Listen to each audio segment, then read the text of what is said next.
अस्सलामुअलैकुम। आजकल सबसे ज़्यादा बड़ा मसला चल रहा है लोगों में और नौजवान नस्ल में कि पाकिस्तान तरक्की कब करेगा और कैसे करेगा।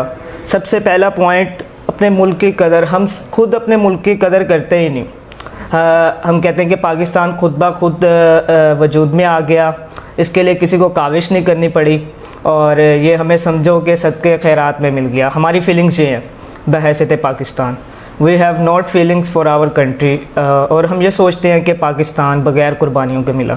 इसी तरह मेरे पास एक मिसाल है बुज़ुर्ग की, अमीन नियाज़ साहब की।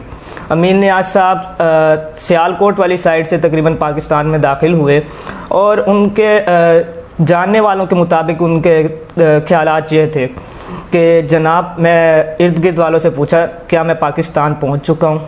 हाँ सर, आप पाकिस्तान पहुँच चुके हैं। उन्होंने मिट्टी को उठाया, मिट्टी को चूमने लगे, पूरे जिस्म पे अपने मिट्टी को डाल लिया। तो इस कदर उन्होंने अपनी मिट्टी से प्यार किया। लेकिन हमारी यूथ में क्या है कि हम प्यार नहीं करते, अपने मुल्क की कदर नहीं करते। अच्छा, पाकिस्तान तरक्की कब करेगा?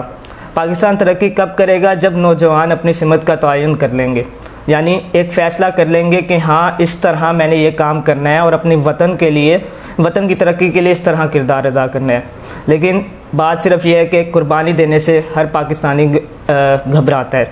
अगर हम कह दें कि आए अपने मालो असबाब पेश करें, हम घबरा जाएंगे, हम अपने बुज़ुर्गों की कुर्बानियों को भूल जाएंगे, क्योंकि हम सारे डाइवर्ट हो चुके हैं और हमें अपनी मदद आपकी आदत नहीं रही। हमें दूसरों की मदद की ज़रूरत पड़ चुकी है। हमें आदत है कि दूसरों का हाथ पकड़ कर चलें, कोई आए हम उसकी उंगली पकड़ें, कोई आए हमें रास्ता दिखाए, जबकि हमें चाहिए था कि अपनी मदद आपके तहत जीते।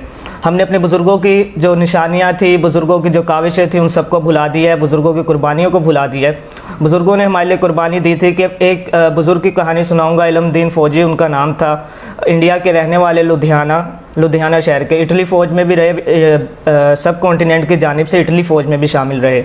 उन्होंने इटली फ़ौज की तरफ से भी काम किया और काफ़ी मालो दौलत हो गई, काफ़ी काविशें कर ली, काफ़ी जमा पूंजी कर ली। लेकिन ऐलान हुआ कि पाकिस्तान बन रहा है। 14 अगस्त 1947 को पाकिस्तान मार्ज़ वजूद में आया। वो अपनी सब चीज़ें छोड़कर पाकिस्तान की तरफ आ गए। यानी क्या हुआ? उन्होंने ना अपना मालो असबाब देखा, ना उन्होंने अपनी कोई चीज़ देखी। उन्होंने कहा बस पाकिस्तान मिल गया, मुझे मेरी सरज़मीन मिल जाए, मुझे बस पता चल जाए कि पाकिस्तान है कहाँ, मैं पहुँच जाऊँ बस। और उन्होंने रफ्ता और यहाँ आके 1965 की जंग लड़े, 1971 की जंग लड़े, यहाँ तक कि वो डिफेंड करते रहे, आखिरी लाइफ के हिस्से तक पाकिस्तान से मोहब्बत करते रहे। आज भी आप किसी बुज़ुर्ग के पास चले जाएं और उससे पूछें कि पाकिस्तान की तारीफ़ क्या है, उससे पूछें पाकिस्तान की अहमियत क्या है। हम नौजवान नस्ल खो चुके हैं, हम डाइवर्ट हो चुके हैं, हमें पता ही नहीं है पाकिस्तान किस लिए बना था। हम बस कहते हैं कोई आए, हम उससे मदद लें और काम हो जाए इजीली। वो मिसाल है एक कि आपका काम है कि आप पैदल भी कर सकते हो, लेकिन फिर भी आप मोटरसाइकिल पे सवार होकर जाते हो, भाईजान मोटरसाइकिल पे ये काम करके आऊँगा। तो ज़ाहिर सी बात है, आपने मदद ले ली मोटरसाइकिल की, तो फिर आपको उसकी आदत पड़ गई। यही हुआ है, हमारे नौजवान नस्ल ने एक मदद का सिलसिला शुरू कर दिया, आहिस्ता आहिस्ता वो मदद लेना शुरू कर दी। और अब वही बात हुई कि बग़ैर मदद के हम चल नहीं सकते, हम कदम नहीं उठा सकते किसी भी जगह पे।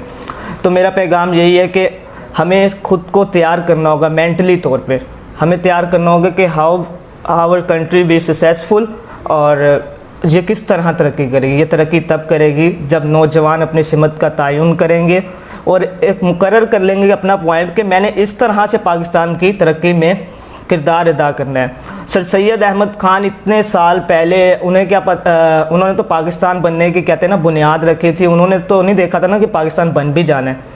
उन्होंने सिर्फ ये बात की थी कि पाकिस्तान के बारे में वो थिंकिंग रखते थे कि ऐसी कोई कंट्री वजूद में आ सकती है। लेकिन उन्होंने उसी वक्त से अपनी मदद आपका सबक दिया। उन्होंने कहा बेटा अपनी मदद आप रखो। उनके सबक शाया हो रहे हैं हमारी किताबों में, वो किताबें सिर्फ महज हम पढ़ने के लिए इस्तेमाल कर रहे हैं। मेरे ख्याल से वो उससे सबक अंदोज़ नहीं हो रहे।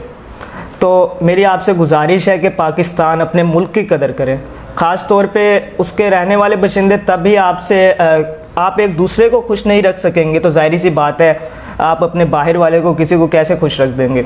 तो मेरी सबसे गुजारिशात यही है कि आप सबको सबसे पहला यही काम करना है कि अपने मुल्क की कदर करनी है, और नंबर 2 सिमत का तयन करना है, और नंबर 3 उस पर डटे रहना है, मेहनत करनी है।